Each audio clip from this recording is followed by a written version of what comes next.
হে everyone, কেমন আছো তোমরা? আশা করছি তোমরা ভালোই আছো।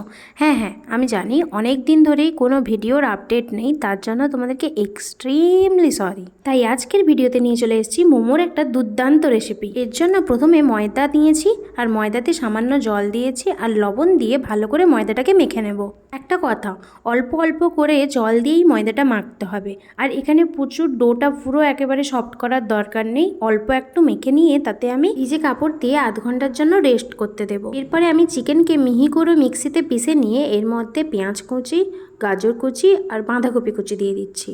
দেখো, আমি এখানে নিজের ইচ্ছা মতো সবজি অ্যাড করেছি, তোমরা যদি চাও অন্য কিছু সবজি অ্যাড করতেই পারো। তারপরে এখানে 1 ছিপি মতো ভিনিগার দিয়েছি, অল্প একটু লবণ দিয়েছি আর সয়া সস 1 ছিপি মতো দিয়েছি। একটু ঝালের জন্য কাঁচা লঙ্কা কুচি তো দিতে হয় বলো, আমি একটু বেশি করেই দিয়েছি যেহেতু আমার ঝাল খেতে খুব ভালো লাগে। ব্যাস, আমাদের দিলেই চিকেন মাখানো শেষ। ময়দার ছোট ছোট লেচি করে আমরা গোল করে বেলে নিয়েছি, এর মধ্যে চিকেনের পুরটা দিয়ে দিলাম। হ্যাঁ জানি, সবাই বেশ মোমো মুড়তে প্রচণ্ড ভয় পায়, ভাবে এই মনে হয় ফেটে গেল, কিন্তু আজকে তোমাদেরকে একটা ইজি শেপ দেখাবো। মোমোর এই শেপটা তোমরা খুব ইজিলি বানাতে পারবে। দেখো, মোমো বানানোর জন্য তো কিছু নেই আমাদের বাড়িতে, এই যে ফুটো ফুটো বেলাটাই আমি জোগাড় করতে পেরেছি মোমো বানানোর জন্য। এর মধ্যে সামান্য তেল ঘষে আমি মোমোগুলোকে দিয়ে দিয়েছি, তারপরে ঢাকা দিয়ে রেখে দেবো হচ্ছে 15 মিনিটের জন্য।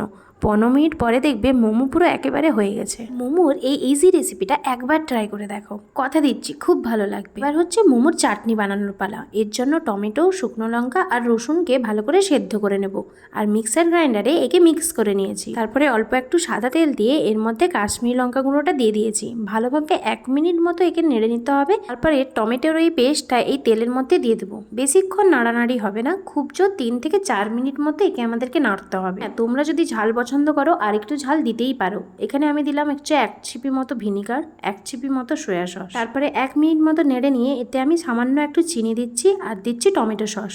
টমেটো সস দেওয়ার 1 মিনিট পর তোমরা এখানে অল্প একটু জল অ্যাড করতে পারো যদি তোমরা পাতলা পাতলা সস খেতে পছন্দ করো। ব্যাস, আর 1 মিনিট মতো নেড়ে নিলেই তৈরি আমাদের এই সস। মোমোর জন্য কিন্তু এটা হচ্ছে পারফেক্ট সস। দেখো, আমার স্টিম মোমো অতটা ভালো লাগে না, তাই জন্য আমি এখানে ফ্রাই করে নিচ্ছি।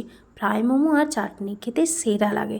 এখানে আমি একটু কড়া কড়াভাবে ভেজে নিয়ে একে ফ্রাই করে নিলাম। ব্যাস, তারপরে আর কি, ওই ঝাল ঝাল চাটনির সাথে এই ফ্রাই মোমো, উফ, সেরা লাগে খেতে, সেরা। তোমরাও এই ইজি রেসিপিটা ঘরে ট্রাই করো কিন্তু। টাটা, দেখা হচ্ছে নেক্সট ভিডিওতে তোমাদের সাথে।